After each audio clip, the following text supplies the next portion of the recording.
Hi friends, welcome back to study classes. So आज my dear friends finally आपके साथ discuss करने वाले हैं यूपीएचएससी कॉमर्स 2021 का एग्जामिनेशन पेपर। तो एग्जामिनेशन रिसेंटली कंडक्ट हुआ है और आप सभी को ये पेपर सॉल्व करना चाहिए अगर आप स्टेट असिस्टेंट प्रोफेसर की प्रिपरेशन कर रहे हैं 2021 या 2022 के लिए। और अगर आप यूजीसी नेट कॉमर्स की प्रिपरेशन कर रहे हैं तो भी आप इस पेपर को जरूर सॉल्व कीजिए। तो काफी समय से क्वेरीज थी सर इस पेपर को सॉल्व कीजिए, तो फाइनली आज आपके साथ इसे डिस्कस करने वाले हैं। आपको बताने वाले हैं कि क्या सजेस्टेड आंसर होने चाहिए हमारे इस पेपर के अंदर जो क्वेश्चंस पूछे गए उनके। और साथ ही आपके साथ डिस्कस करने वाले हैं कि क्या पॉइंट्स ऐसे हैं जिसमें थोड़ी सी एम्बिग्यूटी लगी हमें, थोड़े से वेग लगे हमें कुछ क्वेश्चंस, वो भी आपके साथ जरूर यहाँ पर डिस्कस करने वाले हैं। तो आइए इस डिस्कशन को स्टार्ट करते हैं। तो माय डियर फ्रेंड्स, अगर हम यूपीएचएससी असिस्टेंट प्रोफेसर कॉमर्स के पेपर की बात करें तो उसमें टोटल हमारे पास 100 क्वेश्चंस थे और उसमें से 70 क्वेश्चंस कॉमर्स के थे जो कि आज हम आपके साथ डिस्कस करने वाले हैं। और इस 70 को भी हमने दो पार्ट में डिवाइड किया है। पहला पार्ट मैं आपके साथ डिस्कस करने वाला हूं और दूसरा पार्ट आपके साथ विशाल सर डिस्कस करेंगे। तो आइए पार्ट 1 के क्वेश्चंस पे डिस्कशन को स्टार्ट करते हैं। So let's start our discussion with this question. With reference to angle of incidence, which of the following statements is correct? Options are: it shows the profit earning capacity of business, it represents the angle between sales line and the total cost line। तो हमें बताना है कि दोनों statements correct हैं या फिर एक ही करेक्ट है। तो यहाँ पे आप देख सकते हैं, यहाँ पे आप देख सकते हैं आपका एंगल ऑफ इंसिडेंस, तो एक तरफ आपकी है सेल्स लाइन और एक तरफ आपकी है कॉस्ट लाइन। तो दोनों जहां पे मीट कर रही हैं और वहां पे जो एंगल बन रहा है इसे यहाँ पे एंगल ऑफ इंसिडेंस बोला जाता है। तो सेल्स लाइन और कॉस्ट लाइन के बीच का एंगल है, सेकंड स्टेटमेंट बिल्कुल सही है। और यहाँ पे जो सेल्स और कॉस्ट का डिफरेंस होगा it is ultimately going to be your profit, it is ultimately going to denote your profits. तो it is going to show the profit earning capacity of the business. तो यहाँ पे answer होना चाहिए option number C कि both the statements they are correct. Now next question, if the current ratio of a company is 2:1, which of the following transactions would improve the ratio? तो current ratio is current assets divided by current liability 2/1। अगर आप bonus shares issue कर रहे हैं it is not going to effect current assets और current liabilities. Warrant आप issue कर रहे हैं तो भी कोई इफेक्ट नहीं होगा। अगर आप गुड्स खरीद रहे हैं कैश देकर तो भी कोई इफेक्ट नहीं होगा करंट एसेट्स पे, प्लस माइनस बराबर अमाउंट का होगा। करंट लायबिलिटीज की अगर आप पेमेंट कर रहे हैं तो उस केस में आपको यहाँ पे बेनिफिट होगा। देखो अगर हम मान लेते हैं कि हमारे पास 2000 के करंट एसेट्स हैं और 1000 की करंट लायबिलिटीज हैं, मैं मानता हूं कि 500 की करंट लायबिलिटीज हमने पे कर दी करंट एसेट्स का इस्तेमाल करके। ठीक है, तो ये रेशो आपकी क्या हो गई, दोनों में से 500 मैंने हटा दिया तो 1500 डिवाइडेड बाय 500, तो रेशो आपकी हो जाती है 3/1। तो यहाँ पे आपकी रेशो इंक्रीज हो गई 2:1 से 3:1 हो गई। तो payment of current liabilities is going to improve the ratio, so answer should be option number D. Next question है मैच द फॉलोइंग का, लिस्ट 1 और लिस्ट 2 की मैचिंग हमें यहाँ पे करनी है। तो आइए देखते हैं कैसी इनकी मैचिंग हम यहाँ पे कर सकते हैं। सबसे पहले दिया हुआ है फाइनेंशियल लीवरेज। तो फाइनेंशियल लीवरेज बेसिकली आपके बिजनेस के रिस्क से जुड़ा हुआ है, तो ये आपका 3 से मैच होना चाहिए। फाइनेंशियल रिस्क से जुड़ा हुआ है। क्विक रेशो आपकी लिक्विडिटी रेशो है, तो ये आपका 4 से मैच होना चाहिए। इन्वेंट्री टर्नओवर बेसिकली आपकी एफिशिएंसी डिनोट करती है। मार्जिन ऑफ सेल्स आपकी प्रॉफिटेबिलिटी डिनोट करता है। तो करेक्ट मैचिंग आपकी ऑप्शन नंबर ए के अंदर हमें बनती हुई दिख रही है, तो option A is going to be the answer. Next question है which of the following statements is correct with regard to exchange rate risk of a firm importing goods. तो हमारे पास जो फर्म है वो इंपोर्ट कर रही है गुड्स को, लेट्स अज्यूम कि इंडियन फर्म है, इंडियन फर्म है वो गुड्स को इंपोर्ट कर रही है। अगर वो इंपोर्ट कर रही है तो उसको क्या चाहिए होगा इंपोर्ट करने के लिए, उसे डॉलर चाहिए होगा इंपोर्ट करने के लिए। तो यहाँ पे अगर मैं एज्यूम करूं $1 is equal to, let's assume कि $1 इज इक्वल टू ₹60। ठीक है जी, अगर हमारा जो होम करेंसी है वो रुपी है और डॉलर जो है वो हमारी फॉरेन करेंसी है। अब यहाँ पे हमें ऑप्शन 1 कह रहे हैं, स्टेटमेंट 1 कह रहे हैं if the home currency weakens the firm incurs a loss. तो होम करेंसी वीक हो रही है, होम करेंसी वीक हो रही है मतलब इसकी वैल्यू जो है यहाँ पे कम हो रही है। $1 का था, अब $1 जो है आपको 70 का मिल रहा है। होम करेंसी की वैल्यू कम हो गई, होम करेंसी ज्यादा देनी पड़ती है $1 के लिए। ठीक है, अगर ऐसा केस हो जाएगा तो हमारी फर्म के लिए क्या होगा, हमारी फर्म के लिए लॉस होगा, क्योंकि आपको डॉलर चाहिए। पहले $1 आपको 60 रुपीज देकर मिल जाता था, अब $1 आपको 70 रुपीज देकर मिलेगा। तो this is a loss for your firm. तो ऑप्शन नंबर 1 जो है, ये स्टेटमेंट नंबर 1 जो है ये आपकी बिल्कुल सही है। और सेकंड स्टेटमेंट कह रहे हैं if the home currency strengthens the firm incurs a loss, अगर आपकी होम करेंसी स्ट्रेंथन हो गई, $1 इज इक्वल टू ₹50 हो गया, ठीक है, तो इस केस के अंदर क्या हो गया कि आपको डॉलर लेना है तो उसके लिए आपको कम रुपीस देने पड़ेंगे, तो इस केस में तो आपको प्रॉफिट हो जाएगा, आपका रुपी टर्म्स में एक्सपेंस कम होगा, तो this is going to result you in a gain. तो सेकंड वाली गलत है, वन वाली केवल सही है, और इसीलिए आंसर होना चाहिए ऑप्शन नंबर ए, one only. So next question हमारे पास है, if the sales and PV ratio of a firm is rupees 1000 and 80% respectively, amount of interest paid is rupees 400, find the operating leverage of the firm। तो हमें निकालनी है operating leverage. Operating leverage का formula आपका क्या होता है, degree of operating leverage is equal to contribution divided by EBIT, this is the formula, ठीक है जी। तो एक तो हमें चाहिए कंट्रीब्यूशन, कंट्रीब्यूशन कैसे निकलेगा, अब सेल्स को पीवी रेशियो से मल्टीप्लाई करो, 1000 को 80% से करो, तो this is going to be, sales आपकी 1000 है, कंट्रीब्यूशन जो है वो आपकी यहाँ पे हो जाएगी 800, और हमें EBIT तक पहुंचने के लिए इसमें से घटानी पड़ती है फिक्स्ड कॉस्ट, ठीक है, फिक्स्ड कॉस्ट हमें घटानी पड़ती है, तो हम यहाँ पे EBIT पे पहुंचते हैं। अब फिक्स्ड कॉस्ट को लेकर हमारे पास क्वेश्चन में कोई इंफॉर्मेशन ही गिवन नहीं है, तो फिक्स्ड कॉस्ट कैसे घटाएं, EBIT तक कैसे पहुंचे, तो इंटरेस्ट पेड जो है आपका, इंटरेस्ट पेड तो EBIT में से लेस होता है, EBIT में से आप इंटरेस्ट माइनस करते हैं, तब आपका यहाँ पे जाके अर्निंग बिफोर टैक्सेस निकल कर आता है। तो मेरे ख्याल से तो यहाँ पे इंफॉर्मेशन मिसिंग है, इस क्वेश्चन में कुछ वीकनेस है और इसका आंसर नहीं निकलना चाहिए। अगर आप फिर भी निकालना चाहे कुछ कुछ आंसर को, तो आप यहाँ पे 400 जो है इसको यहाँ पे अपनी फिक्स्ड कॉस्ट मानकर अगर आप करें तो शायद कुछ आंसर निकल कर आ जाए, हालांकि वो भी सही नहीं है मेरे अकॉर्डिंग। तो इसको आप सही अगर निकालने की कोशिश करें तो 800 कंट्रीब्यूशन ले लो और 400 EBIT ले लो, तो ये आपका 2 निकल कर आएगा, बट मेरे ख्याल से भी ये आंसर सही नहीं है। इस क्वेश्चन में कुछ वीकनेस है, आपको क्या लगता है आप हमें बताइए जरूर कमेंट सेक्शन के through. So next question we have, which of the following issue is the costliest source of finance? तो इसमें से सबसे ज्यादा कॉस्टली क्या होगा, सब में इशू ऑफ डिबेंचर्स हो रहा है, issue of debentures at par, at discount, at premium, at discount and redeem at premium. तो मेरे ख्याल से ऑप्शन नंबर डी आंसर होना चाहिए, क्योंकि आप डिबेंचर्स को डिस्काउंट पे इशू कर रहे हैं, आप सस्ते में इशू कर रहे हैं, और रिडीम करने वाले हैं प्रीमियम पे, महंगे पे आप उसको रिडीम करने वाले हैं, सस्ते में इशू महंगे में रीपे करेंगे, तो सबसे ज्यादा कॉस्टली यही होना चाहिए। सो answer should be option number D. चलिए, तो हमारे पास यहाँ पे नेक्स्ट क्वेश्चन है, if the cost of equity, share capital and cost of debt is 20 and 12% respectively, तो cost of equity 20% है and cost of debt हमारे पास जो है वो 12% है, and debt equity ratio is 0.6, debt equity ratio जो है वो 0.6 हमें यहाँ पे दे रखा है। हमें निकालना है WACC, weighted average cost of capital। तो weighted average cost of capital के लिए हमें एक तो ये कॉस्ट चाहिए होती है, इक्विटी और डेट वो हमें मिल गई, और एक हमें चाहिए होता है इनका वेट। तो वेट हमें इनका कैसे पता चलेगा, वेट हमें अब निकालना पड़ेगा कि दोनों का वेट कितना है कैपिटल स्ट्रक्चर के अंदर। तो अब देखते हैं कि वेट कैसे निकालेंगे। अगर मैं कहूं कि मेरा टोटल कैपिटल स्ट्रक्चर 1.6 है, टोटल कैपिटल की वैल्यू 1.6 है, तो उसमें डेट की वैल्यू है 0.6 और इक्विटी की वैल्यू है 1, तभी इनका रेशियो 0.6:1 आएगा। हाँ जी, बिल्कुल ऐसा ही होगा। और अगर मेरे को प्रपोर्शन देखना हो तो मैं कैसे लिख सकता हूं इसको, 0.6 डिवाइडेड बाय 1.6 और इसको 1 डिवाइडेड बाय 1.6, ठीक है। अगर मेरे को अब WACC निकालना होगा तो मैं कैसे निकाल सकता हूं, कॉस्ट ऑफ इक्विटी 20 है और इसे मैं मल्टीप्लाई करता हूं अपने इक्विटी के वेट से, विच इज 1 डिवाइडेड बाय 1.6, और इसमें प्लस करता हूं मेरा डेट जो कि है 12 इंटू 0.6 डिवाइडेड बाय 1.6। अगर हम इसे कुछ सॉल्व करने की कोशिश करें, let's see if we can solve it, तो ये हमारे पास क्या निकल कर आएगा, इसको 10/16 अगर हम ऐसे लिख देते हैं, तो ये आप 4 से काटिए तो ये आ गया आपका 4 जा 5 जा, ठीक है, और ये आपका निकल कर आएगा 50/4 जो कि आएगा 12.5, और इसको आप सॉल्व करेंगे, ये हो गया 6/16, ठीक है, 6/16 हो गया, आप इसे भी 4 से काट सकते हैं, ये आ गया 3/4, ये आपका आ गया 18/4, 18/4 is going to be how much, ये होगा आपका 4.5, है ना, 4.5 ही होगा, हाँ बिल्कुल। तो इसको हम सॉल्व करेंगे तो ये निकल कर आएगा आपका 17%, जो कि मुझे कहीं आंसर में नहीं दिख रहा।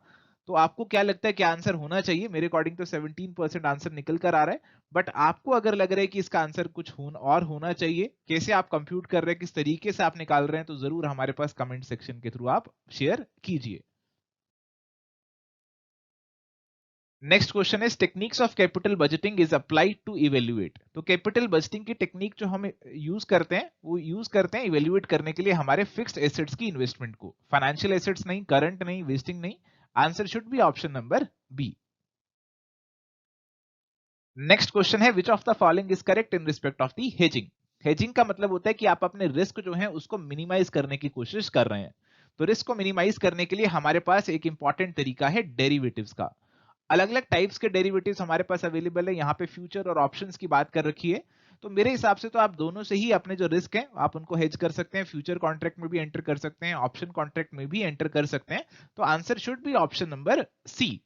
Option C should be the appropriate answer. Next question है सीएपीएम मॉडल के ऊपर। तो पूछ रहे हैं which of the following is correct. One factor model है, टू फैक्टर है, मल्टी फैक्टर है, या फिर it does not follow a normal distribution. तो आपसे पूछ रहे हैं कि कौन सी स्टेटमेंट करेक्ट है। तो आपका सीएपीएम मॉडल जो है वो वन फैक्टर मॉडल है, उसके अंदर एक सिंगल फैक्टर होता है जो कि होता है बीटा। ठीक है, तो इसीलिए यहां पे हमारा आंसर होना चाहिए option number A, it is a one factor model. यहां पे हमारे पास क्वेश्चन है which of the following theories of leadership assume leaders are made rather than born. देखो, एक तो हमारे पास थ्योरी होती है great man theory of leadership, जो कि कहती है लीडर्स आर बॉर्न। इसको निगेट करने के लिए हमारे पास आई थी नेक्स्ट थ्योरी जो कहती है trait theory. And this theory says कि अगर आपके पास कुछ ट्रेट्स हैं तो आप लीडर बन सकते हैं। तो ये ट्रेट्स अगर आपको मिल जाएं कैसे भी करके तो you can be a leader. So leaders can be made, they are not born. तो ये हमें ट्रेट थ्योरी ने कहा और इसीलिए आंसर ऑप्शन नंबर ए यहां पे होना चाहिए। नेक्स्ट क्वेश्चन है theories of learning describe how managers can facilitate. तो थ्योरीज ऑफ लर्निंग हमारे पास अलग अलग टाइप की हैं, क्लासिकल कंडीशनिंग, ओपरेंट कंडीशनिंग, ये सारी थ्योरीज हमारे पास हैं। They are mainly related to employees learning. Employees से ही जुड़ी हुई है थ्योरीज आपकी, ना कि कस्टमर और स्टूडेंट तो बिल्कुल भी नहीं होना चाहिए। और इसीलिए आंसर होना चाहिए option number A. Next question है अवर पर्सनैलिटीज शेप। हमारी पर्सनैलिटीज किसको शेप करेंगी। अब इस क्वेश्चन में थोड़ी सी सब्जेक्टिविटी तो जरूर इन्वॉल्व है, बट अगर आप पर्सनैलिटी की डेफिनेशन कोई भी उठाकर देखेंगे तो पर्सनैलिटी की डेफिनेशन को ऐसे ही लिखा जाता है कि पर्सनैलिटीज हमारी वो ट्रेड्स आते हैं जो कि हमारे बिहेवियर को अफेक्ट करते हैं, जो कि हमारे बिहेवियर को इन्फ्लुएंस करते हैं, बिहेवियर को शेप करते हैं। तो answer should be option number B, जो कि अप्रोप्रिएट आंसर है। अगर आपको लग रहा है कुछ और अप्रोप्रिएट होना चाहिए तो रीजन के साथ आप हमें कमेंट सेक्शन के थ्रू बता सकते हैं। नेक्स्ट क्वेश्चन है who coined the word POSDCORB to indicate the functions of management. तो पॉट्सक्रॉप जो एक्रोनिम है इसका मतलब होता है planning, organising, staffing, directing, coordinating, reporting and budgeting. इसे कॉइन किया था हमारे Luther Gulick and Lyndall Urwick ने। तो यहां पे हमारे पास आंसर होना चाहिए ऑप्शन नंबर बी का। नेक्स्ट क्वेश्चन है 360 degree performance appraisal is a method for evaluating. तो यहां पे आप इंप्लॉय की परफॉर्मेंस को ही इवेल्युएट करेंगे। तो इंप्लॉय की परफॉर्मेंस अप्रेजल की टेक्निक है, तो आंसर ऑप्शन ए आप लगा सकते हैं। नेक्स्ट क्वेश्चन है with reference to formal organisation which of the following is correct. तो फॉर्मल ऑर्गेनाइजेशन अगर आपकी है तो उसमें well defined channels of communication होंगी, well defined chain of authority, responsibility होगी। अब यहाँ पे कह रहे हैं authorities defined by the profile and the managerial position. तो आपकी प्रोफाइल और आपकी पोजीशन के अकॉर्डिंग आपकी अथॉरिटी डिफाइंड होगी। और जो भी कम्युनिकेशन होगा वो ऑर्गेनाइजेशन की जो हायरार्की बनी हुई है, स्ट्रक्चर बना हुआ है, उसी के थ्रू ही होगा। तो दोनों स्टेटमेंट सही होनी चाहिए और आंसर होना चाहिए ऑप्शन नंबर सी का। नेक्स्ट क्वेश्चन है which of the following statement is correct with regard to span of control. तो स्पैन ऑफ कंट्रोल का क्या मतलब होता है। स्पैन ऑफ कंट्रोल का मतलब है कि एक मैनेजर कितने लोगों को कंट्रोल कर रहा है। नैरो स्पैन ऑफ कंट्रोल का मतलब है कि वो कम लोगों को कंट्रोल कर रहा है, जैसे एक तीन को ही कर रहा है। तो फिर अगर ऐसी बात है तो हमारी ऑर्गेनाइजेशन जो है वो यहाँ पे क्या हो जाएगी, लंबी हो जाएगी, क्योंकि बहुत सारे यहाँ पे हमारे पास लेवल्स हो जाएंगे, लंबी ऑर्गेनाइजेशन हो जाएगी। अगर वाइड स्पैन ऑफ कंट्रोल है, यानी कि एक मैनेजर जो है वो तीन को नहीं, वो बल्कि चार, पांच, छह, सात को कंट्रोल कर रहा है, तो इसमें आपकी ऑर्गेनाइजेशन बहुत वाइड हो जाएगी। तो यहाँ पे नैरो के अंदर आपकी टॉल हो जाएगी, बहुत टॉल हो जाएगी ऑर्गेनाइजेशन स्ट्रक्चर आपका। और वाइड जो है अगर आपका तो फ्लैट हो जाएगा आपका ऑर्गेनाइजेशन स्ट्रक्चर। तो इसीलिए यहाँ पे हमारा आंसर होना चाहिए option number C, both 1 and 2 are correct. Next question है भीम app can be used by anyone. भीम ऐप यूज करने के लिए आपको बैंक अकाउंट चाहिए, मोबाइल नंबर चाहिए और डेबिट कार्ड भी आपको चाहिए होता है। और इसीलिए आंसर होगा option number D, all of the above. Next question है asset which has remained NPA for a period less than or equal to 12 months is called as. तो हमारी एनपीए की अलग अलग कैटेगरी होती है। आपका ऐसा एनपीए जो कि लेस देन 12 मंथ्स वाला एनपीए है उसे सब स्टैंडर्ड एसेट बोला जाता है। तो आंसर होगा ऑप्शन नंबर ए का। Credit control is an important tool of, देखो क्रेडिट कंट्रोल जो है वो हमारा जो आरबीआई है उसकी मॉनेटरी पॉलिसी के अंदर एक टूल है। वो कंट्रोल करता है कि कमर्शियल बैंक्स आगे कितना क्रेडिट देने वाले हैं। तो इसीलिए यहां पे ये मॉनेटरी पॉलिसी से जुड़ा हुआ आंसर होना चाहिए ऑप्शन नंबर डी का। With reference to financial inclusion which of the following statements is correct. तो फाइनेंशियल इंक्लूजन की अगर हम बात कर रहे हैं तो फाइनेंशियल इंक्लूजन के अंदर हम फोकस कर रहे हैं फाइनेंशियल सॉल्यूशंस प्रोवाइड करने के लिए इकोनॉमिकली अंडर प्रिविलेज क्लास को, तो बिल्कुल ठीक है। और बैंकिंग सर्विसेज हम ऑफर करेंगे इंडिविजुअल को, तो बैंकिंग और फाइनेंशियल सर्विसेज आप मेनली ऑफर करते हैं। बैंकिंग जरूरी नहीं है बैंकिंग ही हो, और भी सर्विसेज हो सकती हैं और फाइनेंशियल सर्विसेज भी हो सकती हैं। इंश्योरेंस वगैरह भी कई बार इंक्लूड किया जाता है इसके अंदर। तो मेरे ख्याल से तो दोनों स्टेटमेंट सही लग रही हैं, फाइनेंशियल इंक्लूजन से जुड़ी हुई लग रही हैं। सेकंड स्टेटमेंट में अगर ओनली लिखा होता तो मैं गलत कर देता, बट ओनली नहीं लिखा तो मुझे फिर भी ये सही लग रही है। तो आंसर ऑप्शन नंबर सी ही यहां पे होना चाहिए। नेक्स्ट क्वेश्चन है which of the following is a short term debt obligation of the national government that are issued to mature in 3 to 12 months. तो यहाँ पे देखो अगर आप इन सारे ऑप्शंस को देखेंगे तो आपको ऑप्शन नंबर डी जो ट्रेजरी बिल है वही स्पेसिफिकली आपका गवर्नमेंट से जुड़ा हुआ है, गवर्नमेंट के जो डेट ऑब्लिगेशन है उससे जुड़ा हुआ है। 91 डेज से लेकर आप 364 डेज तक के ट्रेजरी बिल इशू करते हैं, तो 91 डेज लगभग 3 महीने हो गया और 364 तो लगभग 12 महीने हो गया। तो यही आंसर होना चाहिए, option number D should be the right answer according to me. अगर आपको कुछ और लग रहा है तो आप जरूर हमारे साथ शेयर कीजिए। नेक्स्ट क्वेश्चन है with reference to mutual funds which of the following statements is correct. तो म्यूचुअल फंड्स की अगर हम बात करते हैं, म्यूचुअल फंड्स की अगर हम बात कर रहे हैं तो हमारे पास ओपन एंडेड भी होते हैं और क्लोज एंडेड भी होते हैं। ओपन एंडेड में आप कभी भी एंट्री मारिए कभी भी एग्जिट ले लीजिए, क्लोज एंडेड में आप ऐसा नहीं कर सकते। तो open ended funds they are always open to investment and redemption, so answer should be option number C. Next question है with reference to digital payment system which of the following statement is correct. तो अगर आप digital payment system का इस्तेमाल कर रहे हैं तो कौन सी स्टेटमेंट करेक्ट है। Payer and payee both use electronic medium to exchange money. हाँ, तो दोनों इलेक्ट्रॉनिक मीडियम का इस्तेमाल कर रहे हैं मनी को एक्सचेंज करने के लिए, ऑप्शन ए तो सही है। बैंक की प्रेमिसेस में, चेकबुक में, क्रेडिट कार्ड में ये सब तो जरूरी नहीं है, तो answer should be option number A.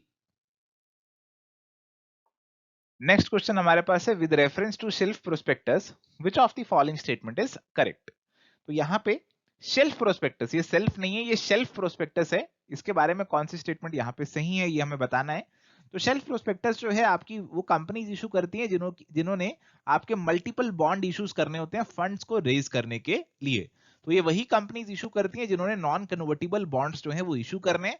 Advantage इसका ये होता है कि उनको दोबारा दोबारा से मल्टीपल इश्यूज के लिए नया प्रोस्पेक्टस इशू करने की जरूरत नहीं पड़ती, वो इंफॉर्मेशन मेमोरेंडम इशू करके ही अपना काम कर सकते हैं। तो इसीलिए यहाँ पे अगर हम आंसर की बात करें तो यहाँ पे आंसर होना चाहिए ऑप्शन नंबर सी की दोनों स्टेटमेंट्स आपकी सही हैं। थोड़ा सा क्वेश्चन का लेवल एडवांस्ड है, इतना एडवांस लेवल का क्वेश्चन हम नॉर्मली नहीं देखते, बट ठीक है थोड़ा सा इनको डिफरेंट बनाना था, पेपर को थोड़ा सा मुश्किल बनाना था, तो उन्होंने ऐसा क्वेश्चन भी इंक्लूड किया। नेक्स्ट क्वेश्चन है how many types of taxes can be charged in the invoice under GST. तो जीएसटी इनवॉइस को अगर हम देखेंगे तो अगर आपने सामान खरीदा है दूसरी स्टेट से तो आप देखेंगे कि आपके सामान की वैल्यू के साथ आईजीएसटी लगा होगा। अगर आप सेम स्टेट से खरीद रहे हैं तो सामान की वैल्यू के साथ आपका सीजीएसटी लगा होगा और एसजीएसटी लगा होगा। जैसे 100 का सामान है और 10% इज्यूम कर रहा हूं जीएसटी है तो 10 आईजीएसटी होगा, यहाँ पे 100 का सामान 5 सीजीएसटी एसजीएसटी होगा, ऐसे आपको दिखेगा। हाँ, कई केसेस में आपका सेस वगैरह जो है वो भी लग सकता है, बट यहाँ पे टैक्सेस की ही बात कर रहे हैं तो मेरे हिसाब से सेस को तो इंक्लूड नहीं करना चाहिए। तो how many taxes can be charged in the invoice under GST, तो आपका जो जीएसटी इनवॉइस होगा उसके अंदर आईजीएसटी लग सकता है, सीजीएसटी लग सकता है, एसजीएसटी भी लग सकता है। तो यहाँ पे देखो इसके अलावा यहाँ पे अगर आप यूटी के अंदर इन्वॉल्व हैं तो एसजीएसटी की जगह यूटी जीएसटी भी लग सकता है तो यूटी जीएसटी भी लग सकता है अगर आप यूटी के अंदर हैं। तो कौन से टैक्सेस आपके लगने वाले हैं, देखो मेरे ख्याल से तो ये 3 भी हो सकते हैं, 4 भी हो सकते हैं। अगर हम एक ही इनवॉइस की बात कर रहे हैं, अगर हम एक ही इनवॉइस की बात कर रहे हैं तो 2 भी हो सकते हैं। तो थोड़ा सा मुझे मुश्किल लग रहा है इस क्वेश्चन को मैं कैसे अटेम्प्ट करूं। आपका क्या ओपिनियन है इसको लेकर, वो आप मेरे साथ जरूर शेयर कीजिएगा। चलिए नेक्स्ट क्वेश्चन हमारे पास, ये कंपनी लॉ से जुड़ा हुआ सवाल है। Ordinary resolution is required for, ordinary resolution आपको किसके लिए चाहिए होगा? देखो इनमें से अगर हम बात करें तो ऑर्डिनरी रेजोल्यूशन आप केवल ऑथराइज्ड कैपिटल की ऑल्टरेशन के लिए ही ले सकते हैं, बाकी सब के लिए आपको स्पेशल रेजोल्यूशन ही पास करना पड़ता है। तो आंसर मेरे अकॉर्डिंग होना चाहिए यहाँ पे ऑप्शन नंबर ए का। नेक्स्ट क्वेश्चन है, foreign company can constitute CSR committee with minimum of. तो फॉरेन कंपनी जो है आप सीएसआर कमेटी कॉन्स्टिट्यूट कर रही है, तो कितने मिनिमम यहाँ पे डायरेक्टर्स होने चाहिए ये पूछ रहे हैं। देखो यहाँ पे मैंने आपको सारी प्रोविजन बता दी है सीएसआर कमेटी में डायरेक्टर्स की। तो लिस्टेड कंपनी को तीन या तीन से ज्यादा डायरेक्टर रखने होते हैं। अनलिस्टेड पब्लिक कंपनी की बात करें तो उसमें इंडिपेंडेंट डायरेक्टर का प्रोविजन नहीं है। अनलिस्टेड प्राइवेट कंपनी को एनी 2 डायरेक्टर्स हैं। फॉरेन कंपनी की बात करें तो लिखा है एटलीस्ट 2 पर्सन, जिसमें से एक पर्सन आपके होने चाहिए जो कि इस सेक्शन में स्पेसिफाइड हो। ये बेसिकली फॉरेन कंपनी के वो वाले पर्सन होंगे जो कि यहाँ पे उसका बिजनेस जो है उसको संभालने वाले हैं। और एक नॉमिनेटेड पर्सन की भी यहाँ पे बात करी जा रही है, डायरेक्टर की तो बात नहीं कर रहे यहाँ पे। और यहाँ पे डायरेक्टर दिख रहा है ऑप्शंस में, तो 2 पर्सन यहाँ पे लिखा हुआ है कि एटलीस्ट 2 पर्सन होने चाहिए। तो मेरे ख्याल से आप आंसर ऑप्शन सी लगा सकते हैं, पर थोड़ा सा इसको क्लैरिटी मुझे मिसिंग लग रही है इस क्वेश्चन के अंदर, तो फिर मैं इसका कोई अप्रोप्रिएट आंसर आपको नहीं दे पाऊंगा। आपको क्या लग रहा है आप मुझे जरूर बताइए कमेंट्स के थ्रू। नेक्स्ट क्वेश्चन है, the principle of caveat emptor is governed by which of the following act. तो बहुत ही आसान सवाल है। केवियट एम्प्टर का मतलब होता है लेट द बायर बिवेयर। ये आपका सेल ऑफ गुड्स एक्ट से जुड़ा हुआ है, so answer is going to be option number B. Next question है, with reference to intellectual property right which of the following statement is correct. तो अगर हम आईपीआर की बात कर रहे हैं, इंटेलेक्चुअल प्रॉपर्टी राइट की बात कर रहे हैं, तो देखो ये आपके ना लीगल राइट होते हैं, ये आपको लॉ से मिलते हैं। आपने कुछ भी क्रिएट किया, कुछ भी इन्वेंट किया, तो उसके ऊपर आपका इंटेलेक्चुअल प्रॉपर्टी राइट आ जाता है। आपने कोई इन्वेंशन करी, आपने कोई बुक लिखी, आपने कोई नया कंटेंट क्रिएट किया, उसके ऊपर आपका नॉर्मली नेचुरली ही राइट आ जाता है और एक लीगल राइट आ जाता है। और इसीलिए यहाँ पे इनको लीगल राइट में ही इंक्लूड किया जाएगा। तो ऑप्शन 1 स्टेटमेंट 1 आपकी करेक्ट होनी चाहिए। हालांकि हमारे इंडिया के अंदर हमने खुद पर्सनली एक्सपीरियंस किया है कि यहाँ पे आप इंटेलेक्चुअल प्रॉपर्टी जो है उसको लोग लीगल राइट नहीं समझते हैं। कोई भी पर्सन किसी भी पर्सन को कॉपी करते हुए ये नहीं समझता कि मैं किसी लॉ को ब्रीच कर रहा हूं। तो यहाँ पे थोड़ी सी प्रोटेक्शन, थोड़ी सी अवेयरनेस, थोड़ी सी नॉलेज यहाँ पे कम है इंटेलेक्चुअल प्रॉपर्टी राइट को लेकर, बट स्टिल वो लीगल राइट ही रहेंगे। ये फैक्ट हम चेंज नहीं कर सकते। और पेटेंट, कॉपीराइट, ट्रेडमार्क जो है वो यहाँ पे आपके इसके अंदर इंक्लूड हो जाएंगे। पेटेंट इन्वेंशन के लिए, कॉपीराइट आप जो कंटेंट क्रिएट कर रहे हैं, आप जो बुक्स लिख रहे हैं उसके लिए, और ट्रेडमार्क आपका लोगो वगैरह इसके अंदर आ जाएंगे। तो ये सारे आपके इंटेलेक्चुअल प्रॉपर्टी राइट है। तो आंसर होना चाहिए ऑप्शन नंबर सी का, बोथ 1 एंड 2। नेक्स्ट क्वेश्चन है, the bailment of goods as security for payment of debt of the performance और अ प्रॉमिस इज कॉल्ड। तो अगर आप अपने सामान को बेल कर रहे हैं, सिक्योरिटी रख रहे हैं, गिरवी रख रहे हैं सामान को किसी डेट के बदले में, किसी परफॉर्मेंस के लिए, तो उसे हम प्लेज बोलते हैं। तो answer should be option number B. बहुत ही सीधा, बहुत ही आसान सवाल। Which of the following investments is not eligible? ये not वर्ड बहुत इंपॉर्टेंट है, कई बार not वर्ड को हम नहीं पढ़ते और गलती हो जाती है। Which of the following investments is not eligible for deduction under section 80C of the Income Tax Act 1961? देखो जी, यहाँ पे आपको अगर इनकम टैक्स एक्ट 1961 में एग्जम्पशन लेनी है 80C के अंदर, तो आप अगर लाइफ इंश्योरेंस प्रीमियम पे कर रहे हैं अपना, स्पाउस का या फिर अपने बच्चों का, तो आप यहाँ पे डिडक्शन ले सकते हैं। सिस्टर यहाँ पे कवर्ड नहीं होते, और इसीलिए आंसर होगा ऑप्शन नंबर डी का। नेक्स्ट क्वेश्चन है, interest on excess refund is not payable if the amount of refund is. तो देखो ये सवाल लग तो रहा है कि इनकम टैक्स लॉ से जुड़ा हुआ है, बट यहाँ पे 10% से जुड़ा प्रोविजन तो बहुत जगह मुझे मिल गया, एक्सप्लिसिटली लिखा हुआ है, बट ऐसा कोई अमाउंट मुझे लिखा हुआ नहीं दिखा। एडवांस टैक्स को लेकर तो हमें पता है कि 10,000 वाली लिमिट होती है आपकी, बट ये रिफंड को लेकर क्या लिमिट है, इसको लेकर मेरे को कोई ऑफिशियल सोर्स नहीं मिला, कोई ऑफिशियल क्लैरिटी नहीं मिली। तो मैं इस क्वेश्चन को कोई आपको सजेस्टेड आंसर नहीं दे रहा हूं। आपको क्या लगता है क्या आंसर होना चाहिए, जरूर शेयर कीजिए हमारे साथ कमेंट्स के थ्रू।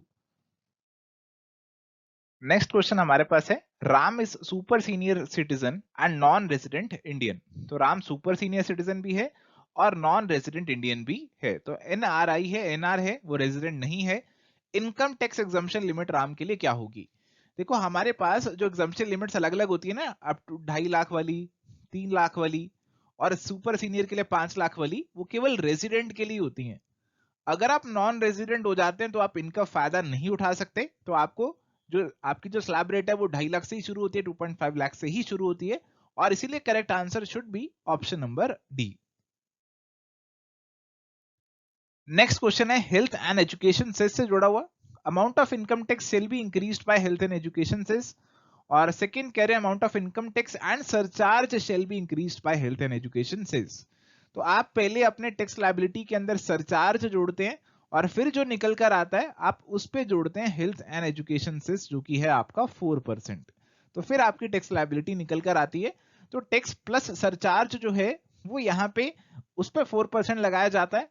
तो इसीलिए करेक्ट आंसर जो लग रहा है वो मेरे को ऑप्शन 2 लग रहा है। स्टेटमेंट 2 जो है वही करेक्ट होना चाहिए। ऑप्शन बी आपका यहाँ पे आंसर होना चाहिए।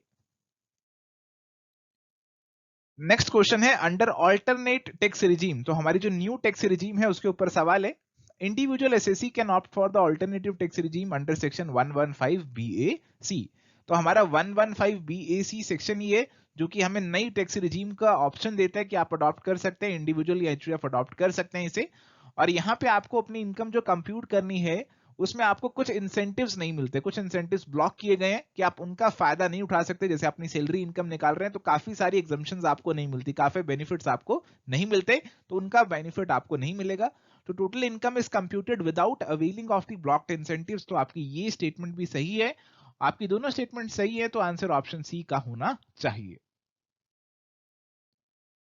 नेक्स्ट क्वेश्चन है इंटरेस्ट ऑन एक्सेस रिफंड। अगर इनकम टैक्स के अंदर आपका रिफंड हो रहा है तो आपका रिफंड हो रहा है तो उसमें 0.5% पर मंथ नॉर्मली इंटरेस्ट दिया जाता है। तो आंसर होना चाहिए ऑप्शन नंबर बी का। टैक्स प्लानिंग के बारे में कौन सी स्टेटमेंट करेक्ट है? टैक्स प्लानिंग अवॉइडेंस और इवेजन से तो डिफरेंट होती है और हमारा फोकस होता है कि हमारी टैक्स लायबिलिटी को कम से कम कर सके। तो ऑप्शन सी ही यहां पे अप्रोप्रिएट आंसर होना चाहिए। इकोनॉमिक पॉलिसी के बारे में स्टेटमेंट दे रखी है। तो दो तरीके की इकोनॉमिक पॉलिसी के बारे में बता रखा है, एक है फिस्कल, एक है मॉनेटरी। फिस्कल पॉलिसी है आपकी गवर्नमेंट से जुड़ी हुई, गवर्नमेंट जो टैक्सेस लगा रही है, गवर्नमेंट की स्पेंडिंग उससे जुड़ी हुई। मॉनेटरी पॉलिसी मेनली आपकी सेंट्रल बैंक आरबीआई की डोमेन में आती है। हालांकि मॉनेटरी पॉलिसी कमेटी अब बना दी गई है जिसमें दोनों के मेंबर्स आपको देखने को मिलते हैं, गवर्नमेंट के रिप्रेजेंटेटिव्स भी आपको देखने को मिल जाते हैं। तो यहाँ पे हमारा जो आंसर है वो ऑप्शन नंबर सी ही अप्रोप्रिएट बनेगा। फिस्कल पॉलिसी मेनली गवर्नमेंट से जुड़ी हुई है और मॉनेटरी पॉलिसी मेनली आपके सेंट्रल बैंक से जुड़ी हुई है। तो answer should be option number C, both 1 and 2। Which of the following statements is not correct in relation to foreign portfolio investment? तो foreign portfolio investment FPI की बात कर रहे हैं। तो यहाँ पे इसके अंदर इन्वेस्टमेंट स्टॉक में, ईडीआर में, जीडीआर में और एसडीआर में पूछ रहे हैं। देखो एसडीआर पता है क्या होता है? एसडीआर आप सभी जानते हैं, बहुत बार आपके साथ डिस्कस किया हमने इसे। ये होते हैं स्पेशल ड्रॉइंग राइट्स जो कि आपके आईएमएफ से जुड़े हुए हैं। ये हमारी कंट्रीज को राइट्स दिए जाते हैं, हमारी कंट्रीज को राइट दिए जाते हैं। तो फॉरेन पोर्टफोलियो इन्वेस्टमेंट का पार्ट ये नहीं बनने वाले, या आपके आईएमएफ वाले एसडीआर हैं, यहाँ पे ये इंक्लूड नहीं होने चाहिए और इसीलिए अप्रोप्रिएट आंसर मेरे हिसाब से तो ऑप्शन नंबर डी होना चाहिए। नेक्स्ट क्वेश्चन है मैचिंग का, कि आपको मैचिंग करनी है यहाँ पे। तो मैकडोनल्ड्स को किससे मैच करेंगे? मैकडोनल्ड्स की तो आप फ्रेंचाइजी होती है, उसे मैच कर सकते हैं, बट यहाँ पे इससे बात नहीं बनेगी। अगला है वीआई। मेरे ख्याल से ये वोडाफोन आइडिया को डिनोट कर रहा है जिनका भी हाल ही में मर्जर हुआ है, तो ये आपका मर्जर होना चाहिए। मास्टर कार्ड हमारा बेसिकली हमारे जो बैंक से, फाइनेंशियल इंस्टीट्यूशन है, उनका एक अलायंस की फॉर्म में है, तो ये आपका अलायंस से मैच होना चाहिए। तो मेरे ख्याल से आंसर जो है वो ऑप्शन नंबर ए मुझे अप्रोप्रिएट लग रहा है। अगर आपको कुछ और लग रहा है, कोई रीजन और है आपका, तो जरूर हमारे साथ कमेंट्स के थ्रू शेयर कीजिएगा। नेक्स्ट क्वेश्चन हमारे पास है which of the following statements is correct in regard to tariff barrier. तो टेरिफ बैरियर जो आपके बेसिकली होते हैं वो आपके जुड़े होते हैं टैक्सेस से, ड्यूटी से। तो इंपोर्ट ड्यूटी, एक्सपोर्ट ड्यूटी जो हम लगाते हैं वो आपके टेरिफ बैरियर के अंदर आ जाती है। तो कुछ भी सामान है अगर आपको आप उसके ऊपर ड्यूटी लगा रहे हैं तो उसका प्राइस जो है वो बढ़ जाएगा। तो प्राइस ऑफ इंपोर्टेड गुड्स तो इफेक्ट होगा ही होगा। अब सेकंड करें क्वांटिटी ऑफ इंपोर्टेड गुड्स। तो यहाँ पे देखो इस चीज को सोचने के दो तरीके हो सकते हैं। अगर हम बात करें कि अगर आप किसी चीज के ऊपर ड्यूटी लगा रहे हैं, उसका प्राइस आप महंगा कर रहे हैं, तो उसकी क्वांटिटी जो इंपोर्ट होगी वो कहीं ना कहीं कम हो सकती है क्योंकि चीज महंगी हो जाएगी। दूसरा तरीका हो सकता है कि आप कहें कि टैरिफ बैरियर आपके प्राइस को इफेक्ट करते हैं और क्वांटिटी जो है उसको नॉर्मली हमारे नॉन टैरिफ बैरियर जो है वो अफेक्ट करते हैं, जैसे कि आपके कोटाज वगैरह हैं।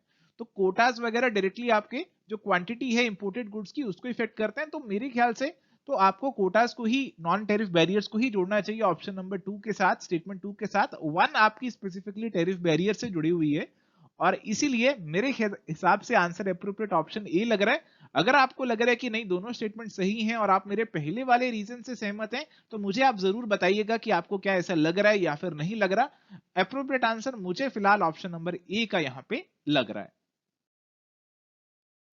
नेक्स्ट क्वेश्चन है with reference to balance of payment which of the following statements is correct.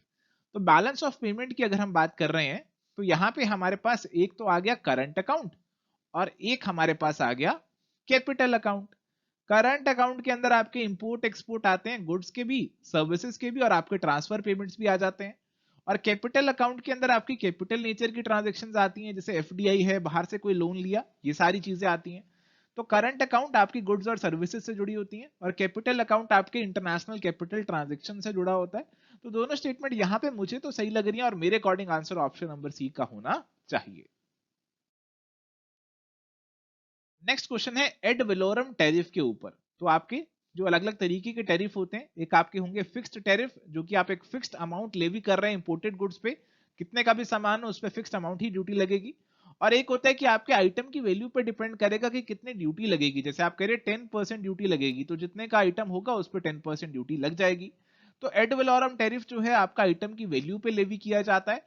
तो यहाँ पे जो एड वेलोरम टैरिफ है उससे स्टेटमेंट 2 ही लिंक्ड लग रही है, 1 आपकी फिक्स्ड टैरिफ से लिंक्ड लग रही है और इसीलिए अप्रोप्रिएट आंसर मेरे हिसाब से ऑप्शन नंबर बी का यहाँ पे होना चाहिए। नेक्स्ट क्वेश्चन है which of the following is the prominent international organization that promotes trade liberalization and brought major reduction in trade barrier. तो वर्ल्ड ट्रेड ऑर्गेनाइजेशन डब्ल्यूटीओ जो है वो इससे जुड़ी हुई है, ट्रेड लिबरलाइजेशन से, ट्रेड बैरियर्स को घटाने से, और इसीलिए मेरे हिसाब से अप्रोप्रिएट आंसर आपका ऑप्शन नंबर बी का होना चाहिए।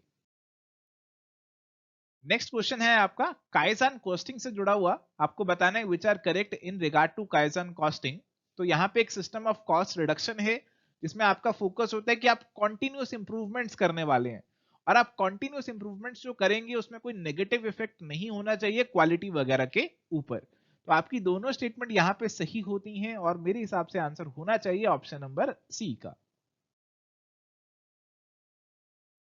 नेक्स्ट क्वेश्चन है average stock of a firm is ₹40,000। तो एवरेज स्टॉक आपको दे दिया opening stock plus closing stock divided by 2, ये आपको दे दिया 40,000। ठीक है जी। और ओपनिंग स्टॉक आपको बोल दिया कि 5,000 लेस है क्लोजिंग स्टॉक से।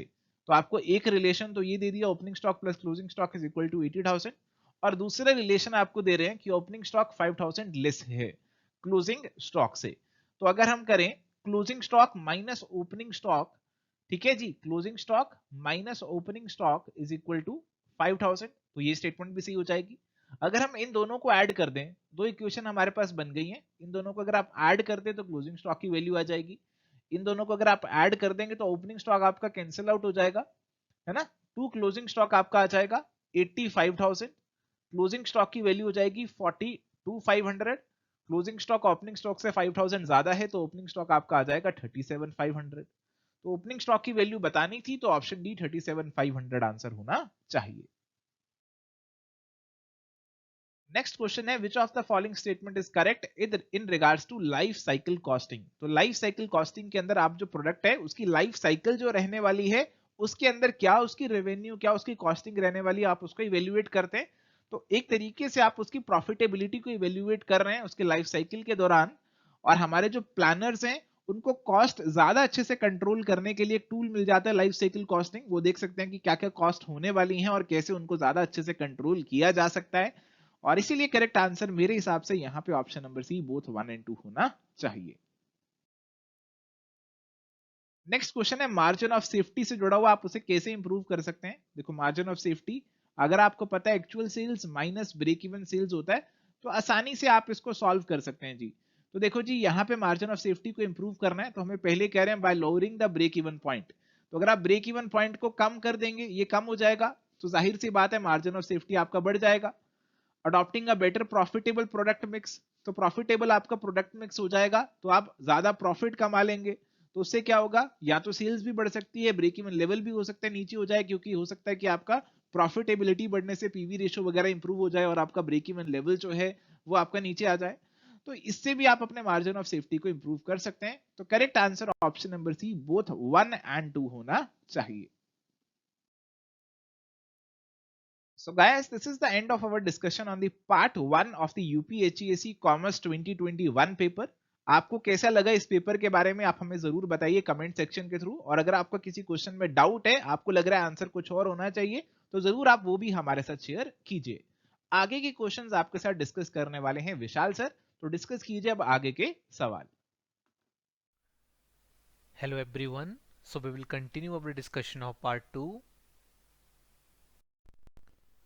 So the questions that we have is monopolist may charge higher price to maximize profit under which of the following conditions। तो जो मोनोपोलिस्ट है, जो एक अधिकारी है, वो अपने प्रॉफिट को मैक्सिमाइज करने के लिए हायर प्राइस कौन सी कंडीशन में चार्ज कर सकता है, ये हमें यहाँ पर बताना था। चार ऑप्शंस हमारे पास दिए गए थे। When elasticity of demand is highly elastic, when elasticity of demand is less elastic, when elasticity of demand is perfectly elastic, and D option is when elasticity of demand is equal to unit. तो हमारा right answer इस question का हो जाएगा option number 2। Option number 2 बोल रहा है when elasticity of demand is less elastic. तो अगर एक पर्टिकुलर प्रोडक्ट की जो इलास्टिसिटी है वो लेस इलास्टिक है, इसका मतलब है कि वहां पर जो कंज्यूमर हैं उनके पास बहुत ज़्यादा सब्सटीट्यूट्स नहीं है, दैट प्रोडक्ट में बी ए नेसेसिटी। सो अगर इस तरह का कोई प्रोडक्ट है जहां पर डिमांड जो है वो लेस इलास्टिक है, बहुत ज़्यादा चेंज नहीं होती है, तो उस केस में मोनोपोलिस्ट हायर प्राइस चार्ज कर सकता है to maximise his or her profit. Next question is which of the following is not an objective of penetration pricing. So penetration pricing का इनमें से ऑब्जेक्टिव कौन सा नहीं है। पेनिट्रेशन प्राइसिंग होती क्या है? पेनिट्रेशन प्राइसिंग वो मेथड है प्राइसिंग का जिसमें जो सेलर है वो अपने प्रोडक्ट का जो प्राइस है वो इनिशियल स्टेज के ऊपर बहुत ही कम रखता है। तो अगर वो अपने जो प्रोडक्ट है उसके प्राइस को बहुत कम रखेगा एट द इनिशियल स्टेज, तो उसके उस टाइम पर उसके क्या क्या ऑब्जेक्टिव जो है वो हो सकते हैं, हमें बताना है कौन सा ऑब्जेक्टिव चार ऑप्शंस में से नहीं है। तो पहला ऑप्शन हमारे पास दिया गया है to determine maximum sales volume, to increase market share, to attract customers and to maximise short term profits. So देखो, अगर आप अपने प्रॉफिट को बहुत कम रखोगे एट द इनिशियल स्टेज तो आपका शॉर्ट टर्म प्रॉफिट बिल्कुल इंक्रीज इससे हो सकता है, ये ऑब्जेक्टिव बिल्कुल है। अट्रैक्ट आप कस्टमर्स को करना चाहते हैं, उसके लिए भी पेनिट्रेशन प्राइसिंग का यूज होता है। अपना मार्केट शेयर आप इंक्रीज करना चाहते हैं कस्टमर्स को अट्रैक्ट करके, तो वो भी एक ऑब्जेक्टिव जो है वो हो जाएगा पेनिट्रेशन प्राइसिंग का। लेकिन मैक्सिमम सेल वॉल्यूम को डिटरमाइन आप नहीं कर सकते और ये ऑब्जेक्टिव नहीं होगा पेनिट्रेशन प्राइसिंग का, तो इसलिए हमारा यहाँ पे जो राइट आंसर हो जाएगा वो जाएगा ऑप्शन नंबर ए, ये ऑब्जेक्टिव नहीं होगा। That's why this will be a right answer of this particular question. Next question है which of the following statement is correct in regard to pricing. So pricing से related हमारे पास दो statements हैं यहाँ पर। फर्स्ट स्टेटमेंट है price skimming relies on high upfront price to maximise short term profits. तो बिल्कुल सही स्टेटमेंट है हमारी फर्स्ट स्टेटमेंट। जो प्राइस स्कीमिंग होती है इसका मतलब ही है कि हम इनिशियल स्टेज के ऊपर अपने प्रोडक्ट के प्राइस को बहुत हाई रखते हैं ताकि हम अपने शॉर्ट टर्म प्रॉफिट्स को इंक्रीज कर सकें। Penetration price relies on low upfront price to attract customer, हमारी सेकंड स्टेटमेंट भी यहाँ पर बिल्कुल सही है। पेनिट्रेशन प्राइसिंग में मैंने आपको पिछले क्वेश्चन में ही बताया कि इसमें हम जो प्राइस है बिल्कुल लो रखते हैं ताकि हम कस्टमर्स को अट्रैक्ट कर सकें, इसलिए हमारा राइट आंसर हो जाएगा option number C, both 1 and 2।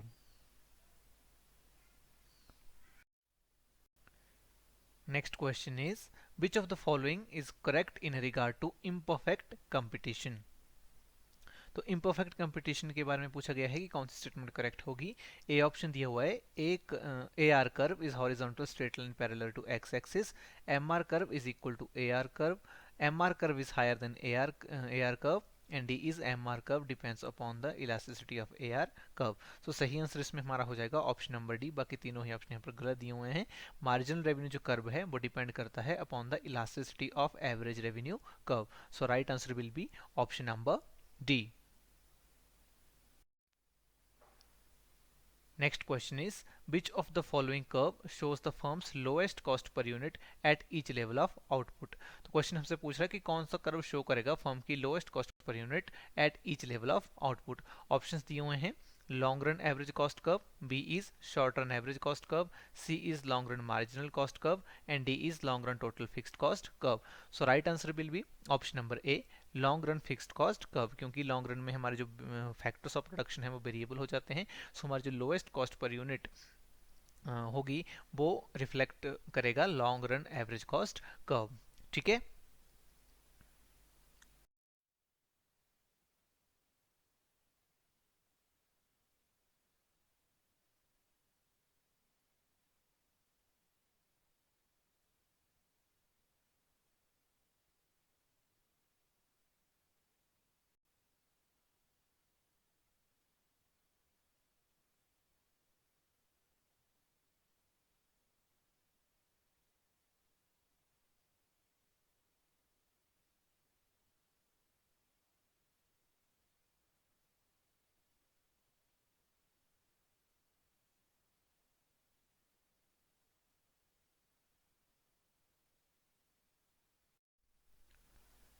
Next is the behaviour of average total cost curve is jointly determined by. तो हमसे पूछा गया है कि जो हमारा एवरेज टोटल कॉस्ट कर्व है उसकी डिटर्मिनेशन किससे होगी। सो हमारा यहाँ हमको यहाँ पर ऑप्शन दिया हुआ है, ऑप्शन नंबर ए है average fixed cost and average variable cost, B is total fixed cost and average variable cost, C is average fixed cost and total variable cost, and D option is total fixed cost and total variable cost. So right answer will be option number A, average fixed cost and average variable cost. So अगर आप average fixed cost को add करेंगे average variable cost में, so आपको मिलेगी average total cost। तो इसलिए जो हमारा average total cost curve का जो behavior है वो डिटरमाइन होगा average fixed cost और average variable cost से।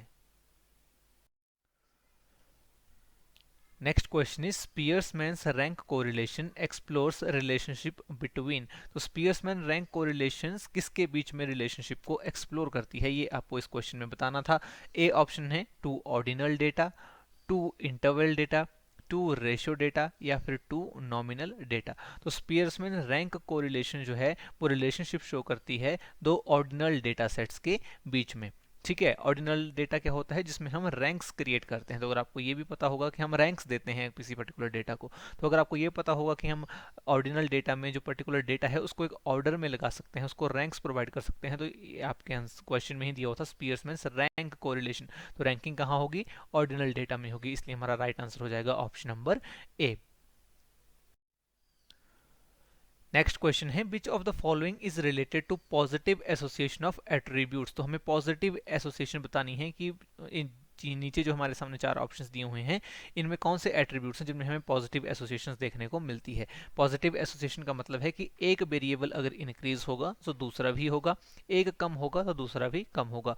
तो इस क्वेश्चन में अगर हम ऑप्शंस को अच्छे से पढ़ते हैं तो राइट आंसर इसमें हमारा होगा option number A, health and hygiene. अगर आप अपनी हाइजीन लेवल को इंक्रीज करोगे तो आपकी हेल्थ भी उससे अच्छी होगी। ठीक है, तो इनके बीच में हमें एक पॉजिटिव एसोसिएशन देखने को मिलता है। ऑनेस्टी एंड बोल्डनेस नहीं आएगा, हेल्थ एंड ऑनेस्टी यहाँ पे कोई रिलेशन नहीं है। Vaccination and occurrence of disease, इनके बीच में आपको नेगेटिव कोरिलेशन देखने को मिलता है। जैसे जैसे आप लोगों की वैक्सीनेशन करते जाओगे जो अकरेंस ऑफ डिसीज है वो घटता जाएगा, तो इसको हम बोलेंगे कि नेगेटिव एसोसिएशन है, पॉजिटिव नहीं है। पॉजिटिव एसोसिएशन आपको कहां देखने को मिलेगी, हेल्थ एंड हाइजीन में। So right answer will be option number A. Next question is which of the following is a non parametric test. So non parametric test इनमें से कौन सा है, ये हमें यहाँ पर बताना है। ऑप्शंस में हमारे पास दिया हुआ है F test, T test, Z test and chi square test. Non parametric test हमारा हो जाएगा chi square test. Chi square test हमारा एक नॉन पैरामीट्रिक टेस्ट होता है। बाकी जितने भी टेस्ट यहाँ पर दिए हुए हैं एफ टेस्ट, टी टेस्ट और जेड टेस्ट, ये तीनों ही पैरामीट्रिक टेस्ट में आते हैं। So right answer here will be option number D.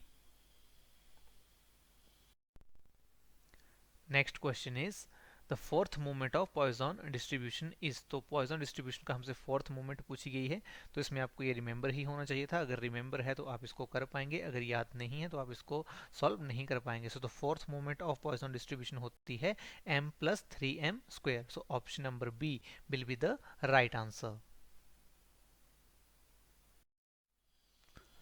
Next question is non parametric test is valid when sample size is. तो नॉन पैरामीट्रिक टेस्ट को हम कब यूज करते हैं, जब हमारा सैंपल साइज लार्ज हो, स्मॉल हो, लार्ज और स्मॉल दोनों के केस में ही कर लेते हैं, या फिर इनमें से कोई भी ऑप्शंस नहीं होगा। सो देखो इस क्वेश्चन का हमारा सही आंसर हो जाएगा option number B. Non parametric test तब वैलिड होता है जब हमारा सैंपल साइज स्मॉल होता है। नॉन पैरामीट्रिक टेस्ट बेसिकली होता क्या है? नॉन पैरामीट्रिक टेस्ट होता है जिसमें हमें जो हमारी पॉपुलेशन है उस पॉपुलेशन के पैरामीटर्स के बारे में हमें ज़्यादा जानकारी नहीं होती है। ठीक है, एंड पैरामीट्रिक टेस्ट में हमारे पास पूरी जानकारी होती है पॉपुलेशन पैरामीटर्स की। तो उस केस में लार्ज अगर हमारा सैंपल साइज है तो हम पैरामीट्रिक टेस्ट को यूज कर लेते हैं। लेकिन अगर हमारा जो सैंपल साइज है वो बिल्कुल स्मॉल है तो उस केस में पॉसिबल है कि पॉपुलेशन पैरामीटर के बारे में हमारे पास ज़्यादा जानकारी नहीं होगी।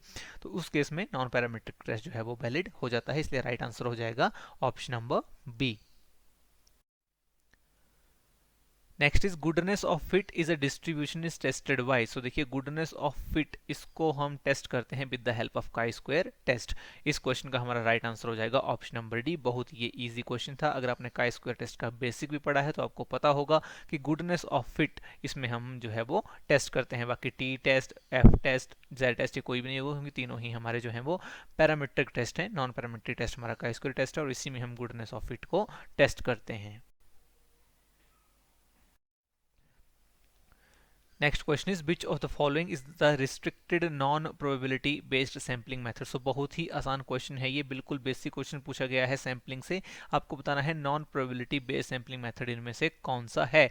ऑप्शंस में दिया गया था stratified sampling, quota sampling, cluster sampling and systematic sampling. So सही जवाब हमारा हो जाएगा option number 2 quota sampling. Quota sampling में हम करते क्या हैं? कोटा सैम्पलिंग में हम कुछ कोटास बना लेते हैं। एक तरह से स्ट्रेटाफाइड सैम्पलिंग की तरह ही हमारी कोटा सैम्पलिंग भी होती है, लेकिन फर्क ये होता है कि जो कोटास हमने असाइन कर दिए हैं एक पर्टिकुलर ग्रुप को, वहां से जो यूनिट्स हम पिक करेंगे उसमें रैंडमनेस नहीं होगी, रैंडमली हम पिक नहीं करेंगे। यही बेसिक डिफरेंस हमारा स्ट्रेटिफाइड और कोटा सैम्पलिंग के बीच में भी होता है। तो हमारी restricted non probability based sampling method जो है वो कोटा सैम्पलिंग हो जाएगी। बाकी आपकी restricted sampling, stratified sampling, cluster sampling और सिस्टमैटिक सैम्पलिंग तीनों ही हमारी प्रोबेबिलिटी बेस्ड सैम्पलिंग मेथड्स हैं। So right answer will be option number B.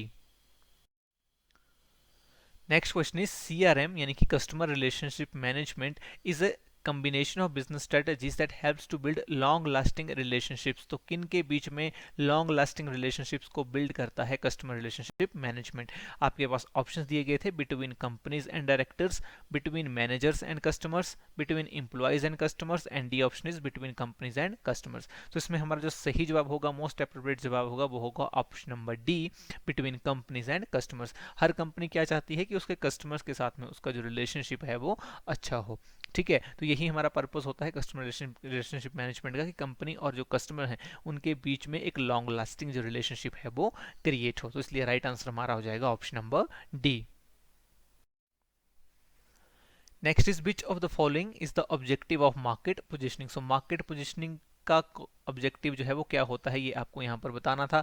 Options में दिया हुआ है to establish the image of brand, to establish the identity of brand, to establish the image of the product, to establish the image or identity of the brand and product. So अगर आप अच्छे से इसको पढ़ेंगे तो बाकी जो 3 option हमें दिए हुए थे ये सभी इन्होंने यहाँ पर लगभग कवर ही कर दिए डी ऑप्शन में। सो मोस्ट अप्रोप्रिएट और सबसे सही जवाब हमारा होगा option number D. Market positioning का यही ऑब्जेक्टिव होता है कि जो भी हमारा प्रोडक्ट है या हमारी ब्रांड है उसकी इमेज और आइडेंटिटी को हम एस्टैब्लिश करें in the market। So right answer will be option number D।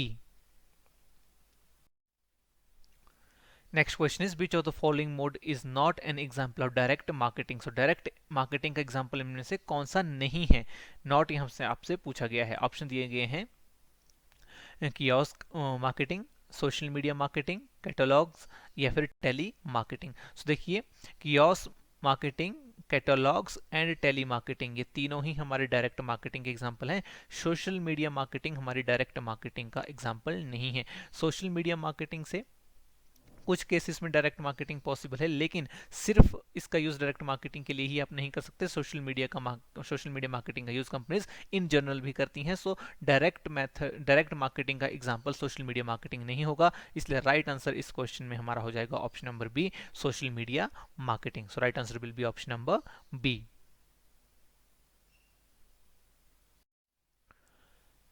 Next is which of the following is not a form of promotion. So कौन सा इनमें से प्रमोशन का पार्ट नहीं है। प्रमोशन होती क्या है, जिसमें हम शॉर्ट टर्म टैक्टिक्स का यूज करते हैं टू इंक्रीज द सेल्स। तो इसमें देखिए पब्लिसिटी, फ्री सैंपल और डोनेशन, ये तीनों ही हमारे प्रमोशन की फॉर्म है। एडवर्टाइजमेंट्स हमारी प्रमोशन का फॉर्म नहीं होगी। Right answer here will be option number B, advertisement is not a form of promotion. Advertisement आपके प्रमोशन मिक्स का पार्ट जरूर होगा, लेकिन जो प्रमोशन होती है हमारी सेल्स प्रमोशन होती है, उसका पर्पज होता है कि शॉर्ट टर्म में अपनी सेल्स को इंक्रीज करना, जो एडवर्टाइजमेंट्स में नहीं आएगा। Donations, free sample and publicity आपका फॉर्म ऑफ प्रमोशन में आ जाएगा। तो राइट आंसर हमारा यहाँ पर होगा ऑप्शन नंबर बी।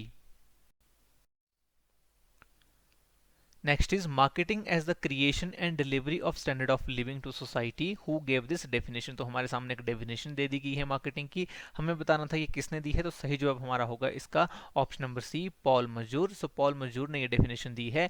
उन्होंने मार्केटिंग को बताया है as the creation and delivery of a standard of living to the society. Next question is which of the following is not the part of social marketing mix. तो social marketing का mix का part इनमें से कौन सा नहीं है, ये हमें बताना है। तो ये भी सिंपल ही क्वेश्चन था। Product, price, place and promotion, यही हमारा सोशल मार्केटिंग मिक्स का भी पार्ट होता है। तो इसमें पीपल वाला जो ये ऑप्शन दिया ऑप्शन नंबर सी, ये नहीं होगा। Right answer will be option number C, rest are all are part of the social marketing mix. Next question is consumer contest is a part of. Consumer contest जो companies करवाती हैं वो किस चीज़ का part है। क्या वो एडवर्टाइजिंग है, वो इनडायरेक्ट सेल्स है, पर्सनल सेलिंग है, या फिर सेल्स प्रमोशन है। तो मैंने आपको पहले भी बताया कि जो short term tactics companies use करती हैं अपने सेल्स को इंक्रीज करने के लिए, उसको हम सेल्स प्रमोशन बोलते हैं। और ये कंज्यूमर कंटेस्ट जो होते हैं ये भी एक शॉर्ट टर्म टैक्टिक्स होती है कंपनीज की। एक कुछ टैक्टिक्स होती हैं ये भी, जिससे कंपनी चाहती है कि शॉर्ट टर्म में उनकी सेल्स जो है वो इंक्रीज हो जाए। तो हमारे जो कंज्यूमर कंटेस्ट होता है it is part of sales promotion. So right answer will be option number D. So ये था हमारा आज का लेक्चर, जिसमें हमने यूपीएससी के क्वेश्चंस को डिस्कस किया। आई होप आपको ये लेक्चर काफ़ी पसंद आया होगा। अगर आपको ये लेक्चर पसंद आया है तो इसे ज़रूर लाइक करें, और अगर आपके कुछ डाउट्स हैं, आप कुछ शेयर करना चाहते हैं क्वेश्चंस के बारे में, तो आप वो कमेंट सेक्शन में कर सकते हैं। Thanks for joining, wish you all the very best.